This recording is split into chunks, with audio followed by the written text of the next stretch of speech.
Hi hello மக்களே, அனைவருக்கும் வணக்கம். It's me Ranjith. இந்த க்யூபை சால்வ் பண்ணுறதுல நம்ம ஸ்டைலில் ஒரு 4 ஃபார்முலா மட்டும் நம்ம வச்சுருக்கோம். என்னென்னா, first formula hide and seek.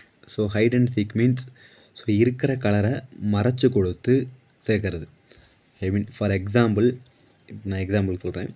So இந்த கலரு இங்கே வரணும், ஏன்னா இந்த சென்டர் பாயிண்ட்டுக்கு நேர் இங்கே வரணும். அப்படின்னா நம்ம இதை ஹைட் பண்ணணும்.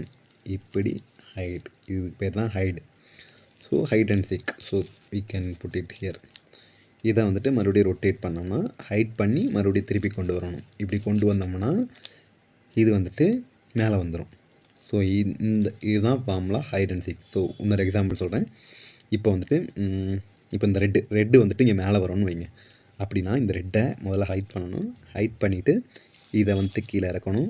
மிடில் கீழே இறக்கிட்டு மறுபடியும் இந்த ரெட்டை ஹைட் பண்ணதை திருப்பி கொண்டு மேலே ஏற்றினோம்னா இந்த ரெட்டு மேலே வந்துடும். ஓகேவா? ஸோ இந்த ஃபார்முலாக்கு பேர் தான் hide and seek. So next formula என்னென்னா ஜே.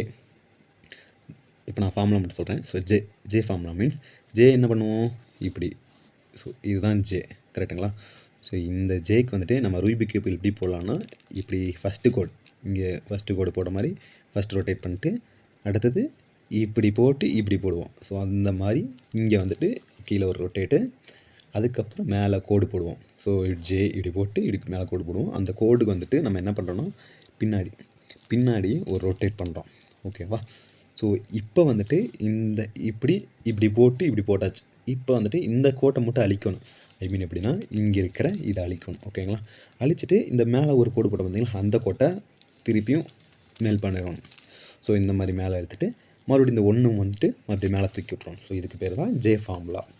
ஜே எப்படி ஃபஸ்ட்டு ஒரு கோடு போடுறோம், அடுத்து லெஃப்ட் இழுத்துட்றோம், அடுத்து மேலே ஒரு கோடு போடுறோம். அதே மாதிரி இதுதான், ஃபஸ்ட்டு ஒரு கோடு போடுறோம், லெஃப்ட் இழுத்துட்றோம், மேலே கோடு போடுறதுக்கு நம்ம பின்னால் இழுத்துட்றோம். ஓகேவா? அடுத்தது போட்டதை ரிவர்ஸ் பண்ணுறோம். ஸோ இந்த கோட்டை அழிக்கிறோம், இந்த மேலே போட்ட கோட்டை தூக்குறோம், அடுத்தது இந்த ஒத்த கோட்டை மேலே தூக்கிறோம். ஸோ இதுதான் ஜே ஃபார்முலா. ஓகேங்களா? அடுத்தது கார்னர் ஃபார்முலா. ஓகேங்களா? கார்னர் ஃபார்முலா மீன்ஸ் இப்போது இது நம்ம இங்கே ஃபஸ்ட்டு டாப் சேர்த்திட்டோம், இந்த லைனும் சேர்த்திட்டோம், இந்த லைனும் சேர்த்திட்டோம். அப்படிங்கிறப்போ இந்த சென்டருக்கு நேர் இந்த சென்டர் சேரணும்.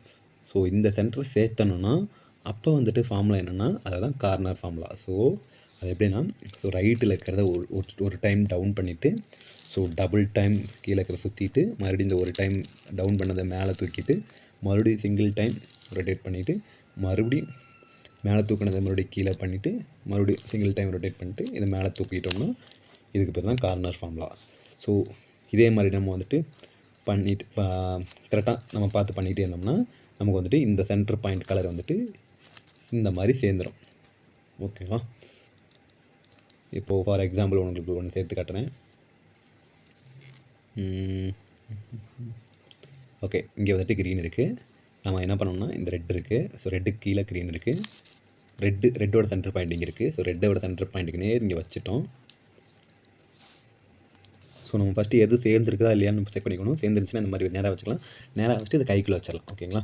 கைக்குள்ளே வச்சு க்ளோஸ் பண்ணிட்டு இப்போ கார்னர் பண்ணலாம். இந்த மாதிரி double time, so single time up, so single time slide, single time down, single time slide, single time up. So இதை போட்டோம்னா நமக்கு இந்த கார்னருக்கு சேர்ந்துடும். ஸோ இதுக்கு பேர் தான் கார்னர் ஃபார்முலா. ஓகேவா? சரி, ஃபஸ்ட்டு 11 ஒரு கோடு போடுறோம்.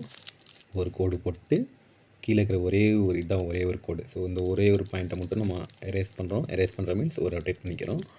அடுத்தது லெஃப்ட்டில் கோடு போடுறோம். ஸோ இதுதான் அடுத்த கோடு. ஸோ இதை போட்டது எரேஸ் பண்ணதை மறுபடியும் ரிட்டர்ன் பேக் பண்ணுறோம். ரிட்டர்ன் பேக் பண்ணிவிட்டு இந்த ஃபஸ்ட்டு கோடு போட்டோம் பார்த்தீங்களா, ஃபஸ்ட்டு கோடை அழிச்சிட்டு மறுபடியும் எரேஸ் பேக் பண்ணதை மாதிரி ரிட்டர்ன் பேக் பண்ணுறோம். பண்ணிவிட்டு இந்த செகண்ட் கோட்டையும் அழிச்சிடறோம். ஸோ இதுதான் 11 ஃபார்முலா. ஓகேங்களா? இது எதுக்காக இந்த 11 ஃபார்முலா போடுறோன்னா, இந்த இடத்துல கார்னர் இங்கே ஒயிட் இருக்குது, இங்கே ப்ளூ இருக்குது, இங்கே ரெட் இருக்குது. ஸோ இந்த கார்னர் எப்படி வேணால் இருக்கலாம். ஆனால் இந்த 3 காம்பினேஷனில் வர்றதுக்காக, ஒயிட்டு, ப்ளூ, ரெட்டு இந்த காம்பினேஷனில் வர்றதுக்காக நம்ம இங்கே ஒரு ஸ்வைப் டவுன் ரைட் ஸ்வைப் பண்ணிட்டு மறுபடியும் இதை இழுத்து விட்டு மறுபடியும் திருப்பி ரிட்டர்ன் பேக் பண்ணிட்டு மறுபடியும் இந்த ஒரு கோட்டை அழிச்சிட்டு மறுபடியும் ரிட்டர்ன் பேக் பண்ணிட்டு மறுபடியும் இன்னொரு கோட்டை அழிச்சோம்னா இதுதான் 11 ஃபார்முலா. ஓகேவா? ஸோ லாஸ்ட்டு வந்துட்டு ஓகே இப்போ நம்ம இதுவும் சேர்த்தாச்சு. இது கார்னர் ஃபார்முலா போட்டு சேர்த்துட்டோம். இந்த கார்னரும் வந்துட்டு எல்லாமே மேட்ச் ஆகிற மாதிரி வச்சுருக்கோம். அப்படிங்கிற பட்சத்தில் நம்ம வந்துட்டு corner formula left and right 2 பக்கம் போடணும். அதாவது single time down, double time, 4 time up, single time, so ஒரு டைம் டவுன், சிங்கிள் டைம், ஒரு டைம் அப். அதுவே இது லெஃப்ட்டில் single time, so double time rotate, so single time, so single time, single time, single time, single time. So இந்த மாதிரி வந்துட்டு மறுபடியும் நம்ம போட்டுக்கிட்டே இருந்தோம்னா ஆட்டோமேட்டிக்காக எல்லா கலரும் ஈஸியாக சால்வ் ஆகிரும். ஓகே.